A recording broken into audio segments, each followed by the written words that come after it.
ओम शांति। प्यारी रूहानी भाई बहनों, आज 18 फरवरी 2026 की मधुर मीठी रूहानी मुरली के मंथन में आप सभी का बहुत बहुत स्वागत है। ओम शांति।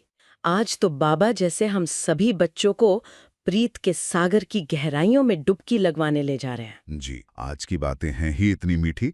बाबा हमें समझा रहे हैं कि कैसे सिर्फ एक से प्रीत लगाकर हम इस पुरानी कांटों की दुनिया से न्यारे हो सकते हैं। और सिर्फ न्यारे नहीं, एक प्यारे बाप के दुलारे बन सकते हैं। ये एक ऐसी रूहानी यात्रा है जो हमें इस दुनिया में रहते हुए जीते जी मरना सिखाती है। वाह, ताकि हम अमर बन सके। बिल्कुल, अमर लोक के अधिकारी बन सकें। जी हाँ, और आज का जो सार बाबा ने सुनाया है वो तो जैसे इस पूरी यात्रा का कह सकते हैं एक नक्शा ही है।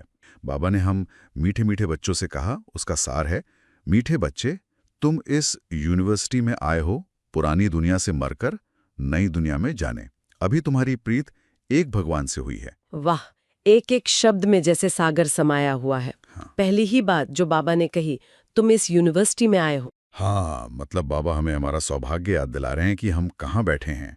ये कोई साधारण सत्संग या कोई सभा नहीं है। जी नहीं, ये एक गॉडली यूनिवर्सिटी है, एक रूहानी विश्वविद्यालय। दुनिया में तो कितनी सारी यूनिवर्सिटीज हैं। जो सब पेट पालने की विद्या सिखाती है। बिल्कुल, जिनसे अल्पकाल की कमाई होती है। लेकिन ये तो पद्मों की कमाई कराने वाली, जन्म जन्मांतर की कमाई कराने वाली यूनिवर्सिटी है। और इस यूनिवर्सिटी में बाबा कहते हैं एडमिशन की शर्त भी बड़ी अनोखी है ना? एडमिशन ही तब मिलता है जब हम दिल से इस पुरानी दुनिया, इस पुरानी देह और इसके जो पुराने स्वभाव संस्कार हैं, उनसे मरने के लिए राजी होते हैं। ये मरना शब्द, ये ही अपने आप में कितना शक्तिशाली है। दुनिया तो इस शब्द से डरती है, बहुत डरती है, लेकिन बाबा हमें समझाते हैं कि ये वो शारीरिक मृत्यु नहीं है, ये तो एक रूहानी मृत्यु है, एक बेहद का वैराग्य है। जीते जी अपने देह अभिमान से मरना। हाँ, अपनी पुरानी मैं और मेरे की आदतों से मरना, मेरी देह, मेरे संबंध, मेरी चीजें, इन सब से मरना, अपनी जो व्यर्थ की इच्छाएं हैं, शिकायतें हैं, उन सब से मरना। और बाबा कहते हैं इस मरने की प्रक्रिया का जो आधार है, जो शक्ति है, वो एक ही है, एक भगवान से प्रीत। जी। जब हमारी प्रीत, हमारा लगाव, हमारा स्नेह, हमारा सर्वस्व जब एक निराकार शिव बाबा से जुड़ जाता है, तो फिर बाकी सब कुछ वो स्वतः ही पुराना, व्यर्थ, फीका लगने लगता है ना? जैसे किसी को सच्चा हीरा मिल जाए तो वो कांच के टुकड़ों को खुद ही फेंक देता है। हाँ, उन्हें कोई संभाल कर नहीं रखता, उन्हें फेंकने में मेहनत नहीं लगती, वो अपने आप छूट जाते हैं। वैसे ही जब एक बाप से सच्ची प्रीत जुड़ती है तो दुनिया की प्रीत से वैराग्य अपने आप आ जाता है। और यही है जीते जी मरना।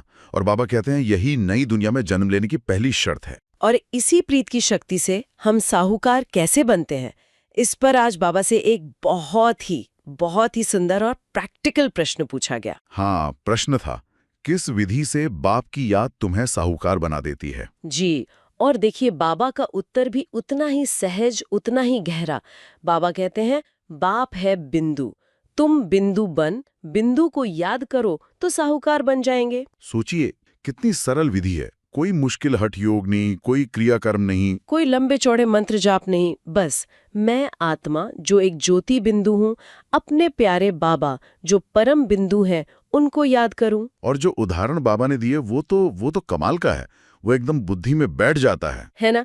जैसे हम गणित में एक के आगे एक बिंदु यानी एक शून्य लगाते हैं तो वो 10 बन जाता है, फिर एक और बिंदु लगाओ तो 100, फिर एक और तो 1000।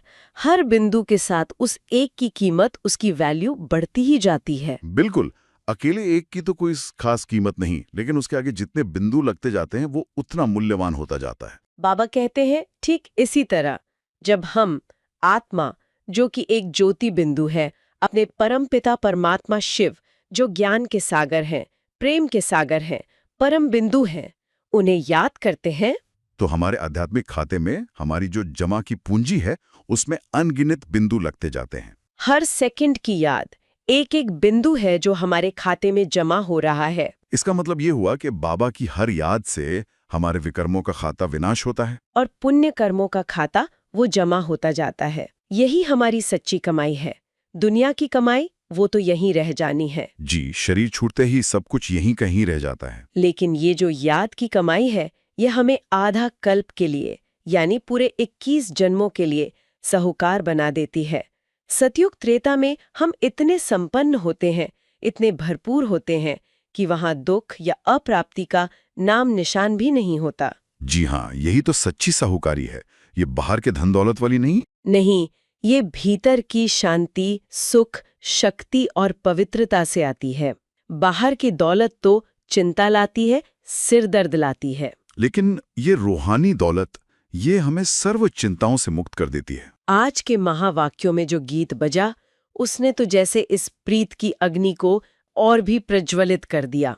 हाँ, गीत था महफिल में जल उठी शमा, और बाबा ने इसका जो रूहानी अर्थ समझाया वो तो अद्भुत है। जी, बाबा कहते हैं कि सोचो, इस गीत का अर्थ कितना विचित्र है। दुनिया वाले तो इसे अपने लौकिक प्रेम के लिए गाते हैं। हाँ, एक देधारी की दूसरे देधारी से प्रीत के लिए। लेकिन इसका सच्चा रूहानी अर्थ वो तो सिर्फ हम बच्चे ही जानते हैं। जैसे परवाना शमा की लौ पर कुर्बान हो जाता है, उसके चक्कर काट काट कर, फेरियां पहन पहन कर अपने आप को जला देता है, वैसे ही हम बच्चों की सच्ची प्रीत एक शिव बाबा से है। वो ज्ञान की अविनाशी क्षमा है। और हम आत्माएं उनके परवाने हैं। तो हमारा काम क्या है? उनकी याद में, उनकी प्रीत में इस देह अभिमान को, इस पुराने शरीर के भान को स्वाहा कर देना है। परवाने को लौ के सिवा और कुछ सूझता ही नहीं है, कुछ दिखाई ही नहीं देता। बस वैसे ही हमें एक बाबा के सिवा और कुछ भी याद ना आए। ये है सच्चा समर्पण। ये है सच्ची कुर्बानी। ये दुनिया से जीते जी मरने की प्रीत है। ये कोई साधारण प्रीत नहीं है। सही कहा।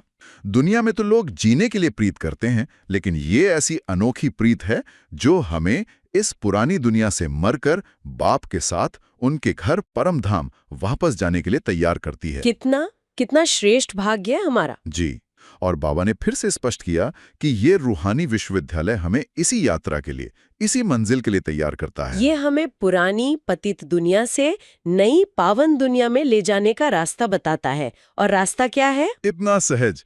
बाबा कहते हैं, सिर्फ मुझे याद करो। बस, कोई मुश्किल काम नहीं दिया, कोई खर्चा नहीं कराया, बस मन बुद्धि से अपने प्यारे बाप को याद करो। और यही याद हमें पावन बनाएगी, और पावन बनकर ही हम पावन दुनिया यानी स्वर्ग में जा सकेंगे। बाबा हमें याद दिलाते हैं कि वो हमारे हेवनली गॉडफादर है। उनसे हमें स्वर्ग का वर्षा, स्वर्ग की बादशाही मिलती है। और देखिए, बाबा ने कितना सुंदर लौकिक और पारलौकिक का अंतर समझाया। कहते हैं लौकिक दुनिया में तो बेटियों को पराये घर भेज देते हैं। उन्हें पिता की संपत्ति का पूरा वारिस नहीं माना जाता। बाबा के शब्द हैं, गोया वो वारिस नहीं ठहरी। लेकिन ये हमारा पारलौकिक बाप शिव बाबा, वो तो हम सभी आत्माओं को, चाहे हम किसी भी शरीर में हो, पुरुष के या स्त्री के, सबको अपना वारिस बनाते हैं। और वर्षे में क्या देते हैं? कोई छोटी मोटी चीज नहीं, स्वर्ग की बादशाही। सोचिए कितना बड़ा दिल है हमारे बाबा का। वो हम सभी बच्चों को तख्तनशीन देखना चाहते हैं। वो हमें भिखारी से राजकुमार बनाते हैं। दाता के बच्चे मास्टर दाता बनाकर भेजते हैं। एक और बहुत गहरी बात बाबा ने ज्ञान की मुरली पर कही। कई बच्चे, शायद नए नए बच्चे, सोचते होंगे कि शिव बाबा मधुबन में मुरली बजाते हैं, साथ चित्रों में दिखाते हैं। वो सब तो भक्ति मार्ग की बातें हैं, यादगार हैं। सही कहा आपने। शिव बाबा जो मुरली बजाते हैं वो है ज्ञान की मुरली। वो अपने निराकार स्वरूप में इस साकार माध्यम प्रजापिता ब्रह्मा के तन द्वारा हमें ज्ञान रत्न सुनाते हैं। यही ज्ञान हमारी बुद्धि का ताला खोलता है, जो 63 जन्मों से रावण की कैद में बंद थी। जी, ये ज्ञान हमें अंधेरे से रोशनी में लाता है और हमें सद्गति के रास्ते पर ले जाता है। यही ज्ञान हमारा सच्चा संगीत है। वो संगीत जो आत्मा को खुशी में नाचने पर मजबूर कर देता है। बिल्कुल। और इस सारे ज्ञान का जो फाउंडेशन है, जो आधार है, वो है पवित्रता। बाबा ने आज पवित्रता पर बहुत बहुत जोर दिया। जी, बाबा ने कहा, प्योरिटी होगी तो पीस, प्रॉस्पेरिटी मिलेगी। मतलब शांति और समृद्धि का जो आधार है वो पवित्रता ही है। जहाँ पवित्रता नहीं है, वहाँ सच्ची शांति और सच्चा सुख हो ही नहीं सकता। क्षणिक खुशी हो सकती है, लेकिन शांति नहीं। और बाबा ने हमारे और दुनिया के सन्यासियों के सन्यास का भी फर्क बहुत स्पष्ट रूप से समझाया। जी, बाबा कहते हैं कि उनका सन्यास सेमी प्योर है। मतलब वो घर बार तो छोड़ देते, जंगल में चले जाते हैं। लेकिन मन की पवित्रता की, संकल्पों की पवित्रता की कोई गारंटी नहीं होती। वे निवृत्ति मार्ग वाले हैं। लेकिन हमारा तो फुल सन्यास है। वाह, फुल सन्यास। इसका क्या अर्थ हुआ? इसका अर्थ है कि हम घर गृहस्थ में रहते हुए, अपनी सारी जिम्मेदारियां निभाते हुए, मन बुद्धि से इस पुरानी दुनिया और देह के सभी विकारों का संन्यास करते हैं। मतलब हमारी बुद्धि में ये बात एकदम पक्की रहती है कि ये दुनिया पुरानी है, ये शरीर पुराना है, ये सब कुछ विनाशी है। और इनसे हमें कोई लगाव नहीं रखना। ये है सच्ची पवित्रता, जो स्वर्ग का आधार बनती है।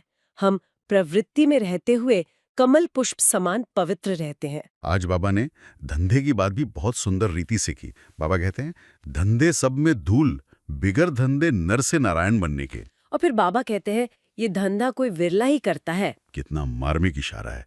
हम दिन रात दुनिया के कितने धंधे करते हैं, नौकरी, व्यापार, घर परिवार। लेकिन बाबा कहते हैं कि इन सब धंधों में धूल ही धूल है। क्यों? क्योंकि अंत में सब कुछ यहीं छूट जाना है, खाली हाथ जाना है। इन सब धंधों का फल वो अल्पकाल का सुख और फिर लंबा दुख है। लेकिन ये जो रूहानी धंधा है, नर से नारायण बनने का, पतित से पावन बनने का, इसमें हम अपनी सच्ची कमाई करते हैं। और ये धंधा होता कैसे है? इसकी विधि क्या है?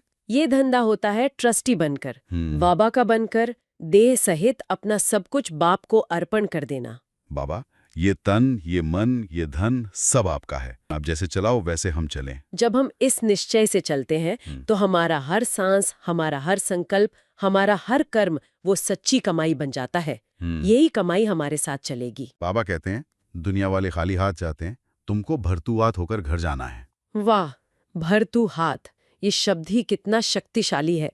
मतलब जमा के खाते से भरपूर होकर जाना है। जी, बाबा ने आज शांति और सुख के अंतर को भी बहुत खूबसूरती से स्पष्ट किया। दुनिया में मनुष्य क्या मांगते हैं? शांति। हाँ, हर कोई कहता है हमें शांति चाहिए, पीस ऑफ माइंड चाहिए। जी, लेकिन बाबा पूछते हैं, शांति है कहाँ? शांति तो है ही शांति धाम में, जो हमारा असली घर है। वहाँ कोई कर्म नहीं है, इसलिए परम शांति है, साइलेंस है। लेकिन यहाँ इस कर्म क्षेत्र पर तो कर्म के बिना कोई रह ही नहीं सकता। तो बाबा कहते हैं, तुम्हें सिर्फ शांति चाहिए या शांति के साथ साथ सुख, समृद्धि, स्वास्थ्य सब कुछ चाहिए? हमें तो संपूर्ण वर्षा चाहिए बाबा से, अधूरा क्यों लें? बिल्कुल, और वो संपूर्ण वर्षा वो सतयुग में है। सतयुग में शांति भी है, सुख भी है, पवित्रता भी है और समृद्धि भी है, सब कुछ है। इसीलिए हमें शांति धाम जाने के बाद फिर सुख धाम में आना है। हमें बाप से पूरा का पूरा वर्षा लेना है। और वो वर्षा मिलता है बाप को फॉलो करने से। बाबा ने कहा, सन शोज फादर, हमें शिव बाबा को फॉलो करना है, उनकी हर श्रीमत पर चलना है। जी, बाबा ने कितना सुंदर कॉन्ट्रास्ट दिखाया। कहते हैं, लौकिक बाप को फॉलो करके तो 63 जन्म सीढ़ी नीचे उतरे हैं। हर जन्म में देह अभिमान और विकारों में ही तो गिराया। लेकिन अब ये पारलौकिक बाप, ये हमें पावन बनने के लिए फॉलो कराते हैं। इनकी मत पर चलकर हम सीढ़ी ऊपर चढ़ते हैं। और सेवा का कितना सहज तरीका बाबा ने बताया, दो बाप का परिचय देना। ये तो जैसे मास्टर की है। हर आत्मा को ये समझाना है कि आपके दो बाप हैं, एक लौकिक जो इस शरीर का पिता है, और एक पारलौकिक जो हम सभी आत्माओं का पिता है। लौकिक बाप तो शादी करके पतित बनने की ही राय देते हैं, गृहस्थ में जाने की राय देते हैं। लेकिन पारलौकिक बाप कहते हैं, बच्चे पावन बनो, पवित्र बनो। और बाबा कहते हैं, अब निर्णय करो, विनाश सामने खड़ा है। एक बाप पतित बनाने की राय दे रहा है, दूसरा पावन बनाने की। अब हमें किसकी मत पर चलना चाहिए? ये प्रश्न जब हम किसी के सामने रखते हैं तो उसकी बुद्धि का ताला खुल जाता है, वो सोचने पर मजबूर हो जाता है। निश्चय ही पारलौकिक बाप की मत पर ही चलना चाहिए। और बाबा ने अंत में शिव जयंती का गुह्य रहस्य खोला। बाबा कहते हैं, शिव जयंती का अर्थ ही है भारत के स्वर्ग की जयंती। वाह! जब शिव इस धरती पर आते हैं तभी तो नर्क का विनाश और स्वर्ग की स्थापना होती है। तो उनकी जयंती मनाना मतलब स्वर्ग की जयंती मनाना। हाँ, शिवरात्रि नहीं, शिव जयंती। रात्रि तो तब होती है जब वे नहीं होते, वे आते हैं तो ज्ञान का दिन ले आते हैं। वाह, कितनी सुंदर और गहरी समझ बाबा ने आज हमें दी है। चलिए अब धारणा के लिए जो मुख्य सार बाबा ने दिया है उस पर थोड़ा और मंथन करते हैं। हाँ, बाबा ने पहला बिंदु दिया है, हम गॉडली स्टूडेंट्स हैं, ये सदैव स्मृति में रखना है। कोई भी छीछी आदत नहीं डालनी है, उन्हें मिटाना है, विकार का जरा भी ख्याल नहीं आना चाहिए। ये पहला बिंदु, ये हमारे आत्मसम्मान और हमारी दिनचर्या दोनों को श्रेष्ठ बनाने के लिए है।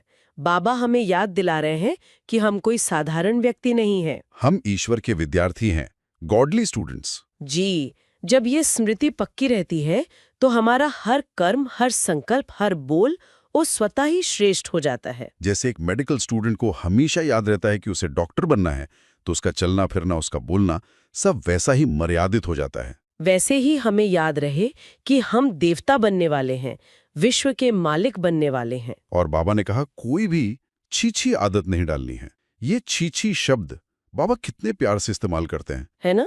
इसका मतलब है कोई भी ऐसी आदत, चाहे वो स्थूल हो, जैसे देर से सोना उठना, अलबेलापन, या सूक्ष्म हो, जैसे परचिंतन करना, किसी की बात में बहुत रुचि लेना, गुस्सा करना, ईर्ष्या करना। बाबा कहते हैं इन आदतों को पुरुषार्थ करके मिटाना है। पहले चेकिंग करनी है और फिर चेंजिंग करनी है। और सबसे महत्वपूर्ण बात जो इसमें कही, विकार का जरा भी ख्याल नहीं आना चाहिए। कर्म करना तो बहुत दूर की बात है, संकल्प में भी, ख्याल में भी कोई अपवित्रता ना आए। ये है हमारी स्टूडेंट लाइफ का मुख्य अनुशासन। हमें अपने मन की ट्रैफिक को कंट्रोल करना है, कॉन्स्टेंटली चेक करना है कि कहीं कोई व्यर्थ या विकारी संकल्प तो नहीं चल रहा। और अगर चल रहा है तो उसे तुरंत श्रीमत का ब्रेक लगाकर रोकना है। और बाबा ने जो दूसरा बिंदु धारणा के लिए दिया है वो सेवा से जुड़ा हुआ है। बाबा कहते हैं, जीते जी शरीर का भान भूलकर बाप को याद करना है। भिन्न भिन्न पॉइंट्स विचार सागर मंथन कर पतितों को पावन बनाने का धंधा करना है। ये दूसरा बिंदु हमारी सेवा का आधार है। बाबा कहते हैं सच्ची सेवा का आधार है याद। जब हम जीते जी इस शरीर के भान से, इस देहाभिमान से परे होकर एक बाप को याद करते हैं तो हम शक्ति से भर जाते हैं। हमारी बुद्धि स्वच्छ और तीक्ष्ण हो जाती है और उसमें ज्ञान रत्न ठहरने लगते हैं। जी, याद के बिना ज्ञान की धारणा हो ही नहीं सकती। और फिर उन ज्ञान रत्नों का क्या करना है? बस अपनी बुद्धि में रखना है? नहीं, बाबा कहते हैं उनका विचार सागर मंथन करो। जो पॉइंट्स बाबा ने सुनाए हैं उन पर गहराई से सोचो, उन्हें अपने अनुभव से जोड़ो। मंथन करने से ही तो मक्खन निकलता है। बिल्कुल। और फिर उस मंथन से निकले हुए मक्खन को, उन अनुभवों को दूसरों को समझाओ। यही है पतितों को पावन बनाने का सबसे श्रेष्ठ धंधा, सबसे ऊंची सेवा। हाँ, तो क्रम क्या हुआ? पहले स्वयं याद में स्थित हो, फिर ज्ञान का मंथन करो और फिर सर्व की सेवा करो। ये है धारणा का सही तरीका। वाह, कितनी स्पष्ट विधि बाबा ने बताई है। अब हम आज के वरदान की ओर चलते हैं। आज बाबा दादा का हम बच्चों के लिए बहुत बहुत श्रेष्ठ वरदान है। जी, वरदान है संतुष्टता के त्रिमूर्ति सर्टिफिकेट द्वारा सदा सफलता प्राप्त करने वाले ऊंच पद के अधिकारी भव। वाह, सफलता का कितना सुंदर और अचूक सूत्र। बाबा कहते हैं अगर जीवन में हर कदम पर सफलता चाहिए तो 3 सर्टिफिकेट लेने हैं? जी, एक बाप से, दूसरा स्वयं से और तीसरा अपने दैवी परिवार से। ये है त्रिमूर्ति सर्टिफिकेट। तो पहला सर्टिफिकेट है बाप से। बाबा कहते हैं बाप को संतुष्ट करने के लिए सच्चे बनो। इसका क्या अर्थ है? इसका अर्थ है कि हमारे दिल में और हमारे कर्म में कोई अंतर न हो। दिल एकदम साफ हो। जो हमारे मन में चल रहा है, चाहे वो कोई कमजोरी है या कोई अच्छा संकल्प, उसे बिना छिपाए सच्चे दिल से बाबा के सामने रख दें। जब हम बाबा से कुछ नहीं छिपाते तो बाबा हमारी सच्चाई पर राजी हो जाते हैं और हमें संतुष्टता का सर्टिफिकेट देते हैं। बाप दादा कहते भी हैं, दिल तख्त पर बैठने वाले ही राज्य तख्त पर बैठेंगे। और दूसरा सर्टिफिकेट है स्वयं से। बाबा कहते हैं स्वयं से संतुष्ट रहने के लिए सदा श्रीमत की लकीर के अंदर रहो। जी, हमारी अपनी संतुष्टि का आधार है श्रीमत। जब हम अपनी मनमत या किसी और की परमत पर नहीं चलते, बल्कि हर कर्म में केवल बाबा की श्रेष्ठ मत पर चलते हैं, तो हमारी अंतरात्मा हमें कभी कचोटती नहीं। हम स्वयं से संतुष्ट रहते हैं कि मैंने जो किया वो बाबा की आज्ञा के अनुसार किया। यही है स्वयं से संतुष्टता का सर्टिफिकेट। रात को जब अपना चार्ट देखें तो दिल से आवाज आए, वाह मेरा पुरुषार्थ, वाह। और तीसरा, जो शायद कभी कभी सबसे चुनौतीपूर्ण लगता है, वो है परिवार से संतुष्टता का सर्टिफिकेट। हाँ, इसके लिए बाबा ने बहुत सहज युक्ति दी है। कहा, रिगार्ड देने का रिकॉर्ड निरंतर चलता रहे और इसमें निष्काम बनो। कितनी सुंदर युक्ति है। बाबा कहते हैं परिवार में सबको संतुष्ट करने का एक ही तरीका है, सबको दिल से मान दो, रिगार्ड दो, चाहे कोई छोटा हो या बड़ा, नया हो या पुराना। और ये रिगार्ड निष्काम भाव से दो। ये उम्मीद मत रखो कि मैंने इन्हें मान दिया तो ये भी मुझे मान दें, ये भी मुझे सम्मान दें। जब हम बिना किसी अपेक्षा के सबको सम्मान देते हैं तो पूरा परिवार हमसे संतुष्ट रहता है। और जब ये तीनों सर्टिफिकेट हमारे पास होते हैं तो हम ऊंच पद के अधिकारी स्वतः ही बन जाते हैं। सफलता हमारे पीछे पीछे आती है। अद्भुत। आज का स्लोगन देखते हैं जो वरदान से कितनी खूबसूरती से जुड़ा हुआ है। जी, आज का स्लोगन है, जो चित्र को ना देख चैतन्य और चरित्र को देखते हैं वही श्रेष्ठ चरित्रवान है। कितना गहरा है ये स्लोगन। अक्सर हमारी दृष्टि कहाँ जाती है? बाहरी रूप रंग पर, किसी के चेहरे मोहरे पर, यानी चित्र में अटक जाती है। या किसी की बाहरी स्थिति परिस्थिति, उनके पद, उनकी ड्रेस, इन सब विनाशी चीजों को देखते हैं। लेकिन बाबा कह रहे हैं कि इन चित्रों को मत देखो, ये सब तो विनाशी है, आज है कल नहीं। बिल्कुल। बाबा कहते हैं, हर एक के अंदर जो चैतन्य आत्मा है, उस अविनाशी ज्योति को देखो और उसके दिव्य चरित्र को देखो, उसकी गुणों को देखो, उसकी विशेषताओं को देखो। हर आत्मा में कोई ना कोई विशेषता तो है ही। जब हम दूसरों के चित्र को छोड़कर उनके चैतन्य स्वरूप और श्रेष्ठ चरित्र को देखने का अभ्यास करते हैं तो हम स्वयं भी श्रेष्ठ चरित्रवान बन जाते हैं। और यही दृष्टि हमें परिवार में सबसे संतुष्ट रहने और सबको संतुष्ट करने में मदद करती है। कि उनकी विशेषता को ही देखते हैं। जी, ये दृष्टि ही दिव्य दृष्टि है। आज बाप दादा ने हम बच्चों को एक बहुत प्यारा अव्यक्त इशारा भी दिया है, जो हमारे संगठन की शक्ति से जुड़ा है। इशारा है, एकता और विश्वास की विशेषता द्वारा सफलता संपन्न बनो। जी, बाबा हमारा ध्यान हमारे दैवी संगठन की शक्ति की ओर खिंचवा रहे हैं। बाबा कहते हैं, जैसे हम विश्व कल्याण की शुभ भावना रखते हैं, वैसे ही अपने इस छोटे से दैवी संगठन को, अपने सेंटर को, अपने परिवार को भी एक रस स्थिति में स्थित करने का प्रयत्न करो। एक रस स्थिति मतलब जहां कोई मतभेद ना हो, मनभेद ना हो, जहां हर आत्मा का संकल्प, बोल और कर्म एक बाप की श्रीमत के अनुसार हो। जहां एक दूसरे के प्रति अटूट निश्चय और विश्वास हो।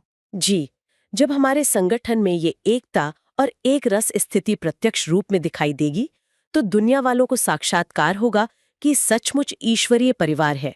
और बाबा कहते हैं, जब ये होगा तो सफलता हमारे कदम चूमेगी। एकता की शक्ति ही सफलता की चाबी है। बहुत सुंदर इशारा है। चलिए, आज के इन गहन महावाक्यों से मिले हुए कुछ स्वमानों का हम सब मिलकर अभ्यास करते हैं। अपने मन को सब तरफ से हटाकर एकाग्र करके मेरे साथ इन संकल्पों को दोहराएं। मैं एक परमात्मा से प्रीत रखने वाली सच्ची परवाना आत्मा हूँ।